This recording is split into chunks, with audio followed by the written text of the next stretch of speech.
अस्सलाम वालेकुम। कैसे हैं भाई आप लोग? खैरियत से हैं? ठीक ठाक है भाई। जो चेयरमैन है पाकिस्तान क्रिकेट बोर्ड के मोहसिन नकवी साहब, जो कि पाकिस्तान के फेडरल इंटीरियर मिनिस्टर भी है, लेकिन वो इस वक्त बहुत मसरूफ़ है। और उसकी वजह ये है कि क्रिकेट से कहीं ज़्यादा इंपॉर्टेंट चीज़ों में उनकी मसरूफियात है, क्योंकि he is a very important member. जो एक मीडिएशन टीम बनाई गई है पाकिस्तान गवर्नमेंट की तरफ से to broker peace deal between Iran and US in the Middle East conflict, तो उसका एक बड़ा अहम हिस्सा है मतलब मोहसिन नकवी साहब। तो वो अभी तेहरान भी होके आए और उनकी कॉन्स्टेंटली जो है he is in touch with the Tehran official, with the Irani officials and also the US officials. तो वो कितना टाइम दे पा रहे हैं इस पर क्रिकेट को, ये तो मतलब बहुत आसान है समझना कि I don't think he has time for cricket right now. लेकिन मतलब उनके मसरूफियात जो उनकी चल रही है, उसी दौरान में आज जो है पाकिस्तान क्रिकेट बोर्ड ने जो है 16 मेंबर स्क्वाड का ऐलान किया for the 3 match home series against Australia. ठीक। अब जो हैरत की बात है मेरे लिए, जो मतलब which really shocked me was the fact कि आपने 5 से 6 चेंजेस किए हैं from the team which went to Bangladesh just in March. 2 months back it had gone to Bangladesh to play a one day series, जो कि हम 2-1 हार गए थे। ठीक है। उस स्क्वाड में 6 चेंजेस कर दिए गए जी फिर से, जबकि उस टीम में भी कोई तकरीबन कोई 4-5 ऐसे लड़के थे जो कि पहली दफ़ा ओडीआई खेलने वाले थे पाकिस्तान की तरफ से, और कुछ तो ऐसे थे जो कि 4 तो ऐसे प्लेयर्स थे जो खेले ही नहीं कभी पाकिस्तान से। ठीक है। उस स्क्वाड में भी जो है इन्होंने, वो 15 मेंबर स्क्वाड थी, ये 16 मेंबर स्क्वाड है। उस स्क्वाड में भी कोई 6 चेंजेस हुई हैं, जिसमें कि मोहम्मद रिजवान को ड्रॉप कर दिया गया है। ठीक है। उसके अलावा जो है फ़हीम अशरफ को भी ड्रॉप कर दिया गया है, फैसल अकरम को ड्रॉप कर दिया गया है, साद मसूद को जो है ड्रॉप कर दिया गया है, रिजवान को ड्रॉप कर दिया गया है, और अपना कहते हैं उसमें और कौन से प्लेयर जो जी ड्रॉप हुए हैं, हुसैन तलत ड्रॉप हो गया जी उस टीम से, मोहम्मद वसीम जूनियर ड्रॉप हो गया उस टीम से। तो बिल्कुल एक जो है ओवरऑल्ड टीम स्क्वाड अनाउंस की गई है for the 3 match series against Australia. The surprising thing is that for 3 match series in Pakistan 2 keeper रखे गए, गाजी गौरी और रोहिल नज़ीर को। ठीक है। अब जिस तरह से ये टीम अनाउंस आज हुई और जिस तरह से मतलब बांग्लादेश की टीम में चेंजेस किए गए, मुझे सीधी बात है ऐसे फील आती है, या तो एक मतलब तय हुआ है कि भाई अगले 2-3 सीरीज़ जो है सबको ट्राई करके देख लो। ठीक है। या तो फिर ये है कि इनको जो सेलेक्टर्स को जो है, या टीम मैनेजमेंट जिसमें हम हेड कोच माइक हैसन भी है, इनकी समझ नहीं आ रहा कि मतलब हमने किस तरह से अपनी ओडीआई स्क्वाड बिल्ड करनी है। ऑनेस्टली स्पीकिंग यार, तो तीनों फॉर्मेट्स है पाकिस्तान के इस वक्त, ओडीआई, टी20 और टेस्ट क्रिकेट। मतलब तीनों फॉर्मेट्स में अगर आप देखें तो ODI is the only format where you would say कि यार पाकिस्तान को सबसे कम हेडेक्स है टीम सेलेक्ट करने में, क्योंकि आपके पास ओडीआई के अच्छे प्लेयर हैं। उसमें भी जो है इन्होंने जो है खिचड़ी पकानी है। वाई किसी को नहीं पता, उसमें भी खिचड़ी पकानी है। अब मुझे एक छोटी सी मैं बात करता हूँ। आपने फैसल अकरम और सर क्या से बोलते हैं अपना, फैसल अकरम और साद मसूद को आप लेके गए। ठीक है। टू बांग्लादेश। दोनों अनकैप प्लेयर्स थे, उनका क्या कसूर है भाई? मुझे बता दें कि आप एक सीरीज़ लेके उसके बाद आपने उनको गायब कर दिया यार। मतलब 2 महीने बाद ही आपने ड्रॉप कर दिया, जबकि एक एक मैच खेले होंगे दोनों में, राज उससे ज़्यादा भी नहीं खेले होंगे। ठीक है। तो does it make any sense? कोई आपको नज़र आता है, कोई लॉजिकल कोई चीज़ नज़र आती है कि हाँ यार इस जो है सिमत हम चल रहे हैं, हम इस सिमत जो है हम काम कर रहे हैं? कुछ भी नहीं यार। अब आज जो स्क्वाड अनाउंस हुई है उसमें दानियाल हसन को रखा है, जो मतलब पेस बॉलर है, और उसको रखा है अरफात मिनाज को रखा है। ठीक है, मुझे उनके आने से मुझे कोई इशू नहीं है, टू बी वेरी ऑनेस्ट, कि वो अगर आए हैं तो ठीक है, चले, वो आ गया, कोई मसला नहीं है। उसके अलावा मतलब क्या बोलते हैं, बाबर आजम की वापसी हो गई है, शादाब खान जो नहीं थे बांग्लादेश में वो वापस आ गए हैं, और नसीम शाह वापस आ गए। ठीक। तो माँ सिवाय एक रिजवान को हटा के, जिसको कि इन्होंने, अच्छा रिजवान को भी कब साइड लाइन किया है? जब उसने आखिरी टेस्ट में 50 और 94 रन किया अगेंस्ट बांग्लादेश। सोचें आप ज़रा। ठीक है। जस्ट दिस वीक ही score 94 and half century against Bangladesh and is out of the one day squad, जबकि टेस्ट और वनडे में ज़्यादा फ़र्क होता नहीं है। ठीक। अब आप इससे अंदाज़ा करें, वर्ल्ड कप में आपके 50 ओवर्स के वर्ल्ड कप में ज़्यादा टाइम मेरा साल सवा साल रह गया। ठीक। देखो ऐसा भी नहीं है कि आप बोले कि यार वो तो 2 साल बाद हो रहा है तो हम क्या करें। तो आप यही नहीं फैसला कर पा रहे हैं कि भाई आपके वर्ल्ड कप स्क्वाड में आपका कीपर कौन होगा? मुझे बताइए किस किस्म की सेलेक्टर्स हैं यार, ये किस बात के पैसे लेते हैं, मुझे कोई बता दो। ये एक हेड कोच जो है माइक हैसन, ये क्या करना चाह रहा है भाई? टी20 में आपने रखा, टी20 में अभी भी है वो, जो मेन टारगेट था पाकिस्तान का कि 1 साल तैयारी कर ली और उसके बाद 1 साल बाद जो है वो टी20 के हम सेमीफाइनल, वर्ल्ड कप में हम सेमीफाइनल तक नहीं पहुंच पाए। अब इस सारे सिनेरियो में मोहसिन नकवी फंसे हुए हैं। सीधी सी बात है, far more important the Iran US issue is much more, conflict is much more important than cricket. One can't blame him, but then again कर कौन रहा है क्रिकेट बोर्ड में, कौन मामला कौन चला रहा है भाई, ये मुझे बता दो ना कि क्रिकेट बोर्ड में मामला चला कौन रहा है भाई, ये तो पता चले कि कौन ये फैसले कर रहा है। आज जो हुआ कोई तो पूछे इनसे कि भाई ये क्या आप मतलब कर रहे हैं यार, क्या आप सोच के ये इतने चेंजेस कर रहे हैं, कभी एक नए प्लेयर को ला रहे हैं, दूसरे को ला रहे हैं, अब जैसे अरफात मिनास को डाल दिया, अहमद दानियाल को डाल दिया, और फिर वही हारिस रऊफ, वही बाबर आजम, वही कैसे बोलते हैं अपना शहनशाह अफरीदी कप्तान है, वही शादाब खान, मतलब ये वही प्लेयर्स हैं भाई जो बार बार पिछले कई सालों से खेल रहे हैं। चले ठीक है, मैं कहता हूँ यार बाबर आजम आपको लगता है कि ओडीआई में इसका रिकॉर्ड बहुत ही अच्छा है, वो पिछले बांग्लादेश टूर में नहीं था, ठीक है, उसको आप रखना चाहते हैं रख ले, चले मानता हूँ। शाहीन को तो आपने कप्तान बनाया हुआ, ठीक है, लेकिन फिर वही नसीम शाह, फिर वही हारिस रऊफ, फिर वही शादाब खान, किस लिए भाई? शादाब खान किस बेस पे वापस आ रहा है टीम में, ज़रा मुझे किसको बता दें, किस बेस पे शादाब खान की वापसी हो रही है, जबकि आपके पास इतने सारे यंग स्पिनर्स पड़े हुए हैं। Faheem Ashraf all of a sudden, मतलब इतना फ़हीम अशरफ करते करते करते एकदम से अब फ़हीम अशरफ गायब हो गए जी टीम से, ओडीआई स्क्वाड से फ़हीम अशरफ गायब हो चुके, जबकि वो एक आपके पास मतलब to be very honest pace bowling में वही एक जेन्युइन आपके पास ऑलराउंडर है।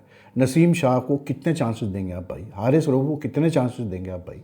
ये वो लोग हैं, शादाब खान वाला, ये वो लोग हैं जिन्होंने यार बार बार लेट डाउन किया हमें, फिर भी आप उन्हीं को ट्राई करने की, जो यंगस्टर्स को है उनकी आप खिचड़ी बना रहे हैं, बीच में आप उनको फंसा रहे हैं। कभी गाजी गौरी मतलब खेल रहे हैं, कभी रिजवान खेल रहे हैं, कभी अब रोहिल नज़ीर को एक उसमें डालते हैं फिर निकाल देते हैं।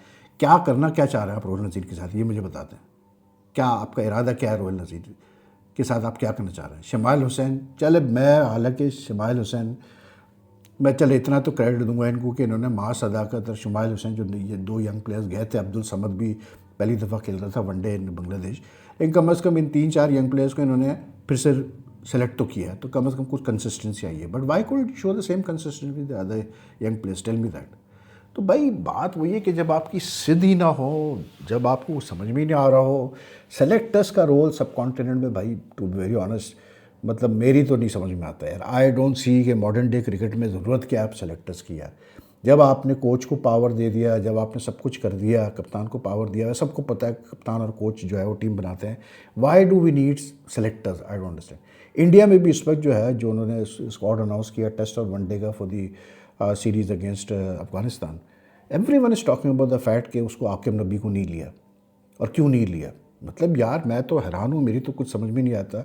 और सेलेक्टर्स यू नो लाइक जो हमारा सिस्टम है क्रिकेट का, कोई नहीं पूछ सकता इनसे, कोई अकाउंटेबिलिटी तो होती नहीं ना यार किसी से, मतलब कोई ऐसा थोड़ी है कि बैठे हुए और इनसे कोई पूछे हाँ भी क्या है तो ये कोई आपको सेटिस्फैक्ट्री जवाब दें, कोई इनका सेटिस्फैक्ट्री जवाब नहीं है। बट आई मीन फिर आप, मैं इंडिया की बात कर रहा हूँ इस वक्त कि आप डोमेस्टिकेट करा क्यों रहे हैं? अगर एक बंदा 14 के एवरेज से 90 विकेटें ले रहा है एक सीज़न में, उसके बाद भी अगर वो इस काबिल नहीं है कि उसको आप सेलेक्ट करें in the format in which he is like you know he has made an impact, उसने अपनी टीम को फाइनल तक पहुंचा दिया, मतलब क्या और क्या चाहे। तो वही हाल है पाकिस्तान में भी, कोई पूछने वाला नहीं भाई सेलेक्टर्स से कि आप क्यों सेलेक्ट कर रहे हैं, क्या बेसिस है, क्यों आपने 6 प्लेयर्स अब ड्रॉप कर दिए, क्यों आप अब रिजवान को जब वो रन्स कर रहा है तो अब आपने क्यों उसको बाहर रखा हुआ है, क्या आपकी प्लानिंग है वर्ल्ड कप के लिए? कुछ भी नहीं, कुछ भी नहीं। हर सीरीज़ में टीम चेंज होती रहेगी, हर सीरीज़ में हम इसी तरह खेलते रहेंगे, और उस पर एक नई कहानी है वो शान मसूद की चल रही है कि शान मसूद जो है वो कप्तान, मतलब एक अब पूरी एक कंसर्टेड कैंपेन स्टार्ट हो चुकी है मतलब मीडिया में, सोशल मीडिया पे कि शान मसूद को जो है हटाया जा रहा है, ये कर रहे हैं वो कर रहे हैं। कल एक फॉर्मर प्लेयर है, उन्होंने तो मतलब अपने सोशल मीडिया अकाउंट पे पाकिस्तान क्रिकेट बोर्ड को मुबारकबाद दे दी कि आपने बिल्कुल सही फैसला किया सलमान याहू तीनों फॉर्मेट से कप्तान बनाने के लिए। भाई मैं एक बात आपको क्लियर कर दूं, ऑनेस्टली स्पीकिंग, आप सलमान याहू को कप्तान बना दो, आप मतलब शाहीन शाह को कप्तान बना दो, आप बाबर आदम को तक कप्तान बना दो, मैं आपको क्लियर बता रहा हूँ, जब तक कि आपको ये नहीं पता है कि आपके कौन से वो 15-16 प्लेयर्स हैं, जब तक कि आप अपने यंगस्टर्स पे पूरी तरह से जो है क्या उसको बोलते हैं बैंक करने को तैयार नहीं है, कुछ नहीं होने वाला, कुछ नहीं बदलेगा। कप्तान बदलने से कुछ नहीं होता भाई। सलमान यागा ने 1 साल T20 की कप्तानी कर ली ना, क्या उखाड़ लिया उन्होंने भाई, मुझे बता दें। ना एशिया कप हम जीत पाए, ना हम T20 वर्ल्ड कप जीत पाए। एशिया कप में 3 दफ़ा हमारी सुरी लगी है इंडिया से, यही माइक हैसन को हेड कोच थे, तो कुछ नहीं उन्होंने उखाड़ लिया, तो कुछ नहीं होना इससे। अगर ये पीसीबी सोच रहा है कि सलमान यागा को 3 फॉर्मेट से कप्तान बना दे, बना दो। मसला ये है कि पूछने वाला है कौन भाई पाकिस्तान क्रिकेट में? जो दिल चाह रहा है कर रहा है पाकिस्तान क्रिकेट बोर्ड, कोई किसी के पास कोई जवाब तो होता नहीं है, कोई सामने बैठ के बात तो करता नहीं है। अब आज भी जैसा प्रेसली इशू कर दी, ख़त्म, कोई पूछने वाला नहीं कि भाई आप सामने आके बैठो, चीफ सेलेक्टर साहब जो भी आपके सेलेक्टर से बैठे, उनसे पूछे तो सही आदमी कि यार ये 5-6 चेंजेस किस खाते में आप कर रहे हैं, एक मतलब एक सीरीज जो 2 महीने पहले हुई है, and that too for a home series against Australia. यार मतलब मेरी नहीं, मैं कह रहा हूँ ना कि अकाउंटेबिलिटी का इतना फुकदान हो चुका है कि बस क्या बोले यार। मतलब ये तो समझ में नहीं आता कि करना क्या ये चाह रहे हैं। पहले कम से कम ये तो मुझे खुशी हुई देख कर कि ये सुफियान मुकीम आ गया वापस टीम में, अबरार भी है टीम में, तो कुछ तो बेहतर ही है। लेकिन जो फास्ट बॉलिंग का हमारा हाल है वो ये पुराना वाला हाल है, और वही पुराना हमारा हाल होगा जैसे पहले हुआ है। ये नहीं सुधरेंगे ना ये सीखेंगे कि भाई अब वक्त आ गया है यंग फास्ट बॉलर्स को ट्राई करने का। अगर अहमद दानियाल को आप ट्राई कर रहे हो तो अली रज़ा को भी ट्राई कर लो। अली रज़ा को के अलावा भी जो दूसरे यंग फास्ट बॉलर्स जिन्होंने अच्छी बॉलिंग की, मतलब during the what you call it, कैसे बोलते हैं, PSL इन डोमेस्टिक क्रिकेट, उनको ट्राई करके देख लो भाई। तो मेरी समझ में नहीं आ रहा है कि ये चाह क्या रहे हैं कि वही नसीम शाह, वही हारिस रऊफ, वही शान अफरीदी, मतलब वही शादाब खान। शादाब तो यार कमाल है यार, वैसे मेरी समझ में नहीं आता कि एक सीरीज़ से बाहर होता है, एक सीरीज़ से वापस आ जाता है। शान मसूद का तो कैंपेनिंग फुल ऑन है। शान मसूद, अब तो ये भी स्टोरियाँ चल रही हैं कि जी जो टीम बांग्लादेश से वापस आ रही थी तो जैसे ही टेस्ट हारे सिलेक्ट में तो शान मसूद और प्लेयर्स की बातचीत बंद हो गई, टीम वापस आ गई। तो मतलब वहाँ पर भी कोई ज़्यादा कम्युनिकेशन नहीं था प्लेयर्स और शान मसूद का। शान मसूद अलग अलग अपनी फैमिली के साथ रहे, ये था वो था फलाना था ढिमकाना था, और वही के जी शान मसूद को हटा। एक तो हमारी क्रिकेट में ये कराची लाहौर का तो सिलसिला ख़त्म ही नहीं होकर देता कभी। अब तो उसमें आप KP के भी ऐड करते हैं, तो हमारे वहाँ तो ये प्रोविंशियलिज्म वाला मसला भी ख़त्म नहीं होकर देता। ये कराची और लाहौर और KP के वाले के मसले भी नहीं ख़त्म होकर देते। मैं नहीं कहता शान मसूद ने कोई बहुत कैसे बोलते हैं आला कारकर्दगी की ये नहीं की जो भी किया, लेकिन भाई मुझे तो ये बता दो कि उसकी जगह कर जिसको लेके आएंगे उसने क्या कर लें, उसने क्या उखाड़ लेना इस करंट लॉट ऑफ प्लेयर्स के साथ जिनके अंदर है ही नहीं, दम ही नहीं है, मतलब प्राइड ही नहीं है कि वो कुछ करके दिखाए कि हाँ जी हम कुछ करके दिखाना चाहते हैं। तो फ़ायदा क्या? वही चीज़, उससे बेहतर ये है कि ये पूरा साइकिल शान मसूद को चलने दो, वो ज़्यादा बेहतर है। तो बात वही है यार कि मतलब एक हर फेल टूर के बाद, सीरीज़ के बाद इसी किस्म की हम चीज़ें देखते हैं।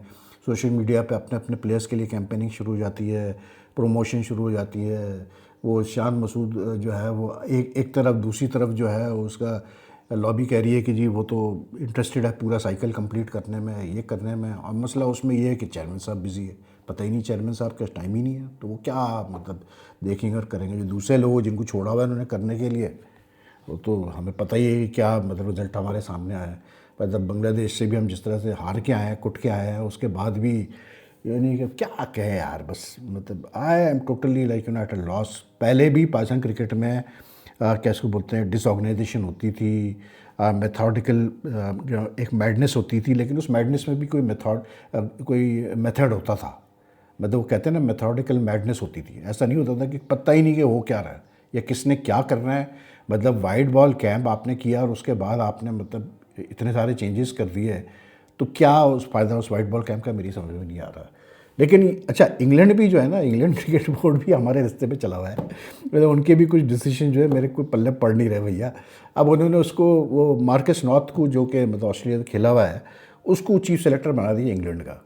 तो उसने डैरेन गॉफ जो कि बड़ा पुराना इंग्लैंड का पक्का प्लेयर है, फास्ट बॉलर था, उसने सही, because he was one of the candidates for the post of chief selector, तो उसने सही ऑब्जेक्शन रेस किया कि भाई ये हो क्या रहा है। न्यूजीलैंड का हेड कोच है, ऑस्ट्रेलिया से अब आपने चीफ सेलेक्टर बुला लिया। अच्छा जो उनका मैंने देखा इंग्लैंड ECB का सेटअप जो है सिलेक्शन का, वो भी बिल्कुल खिचड़ी है भाई, खिचड़ी है भैया। ये देख, मैं आपको पढ़ के मैं देख रहा था तो मैंने उसमें से निकाला।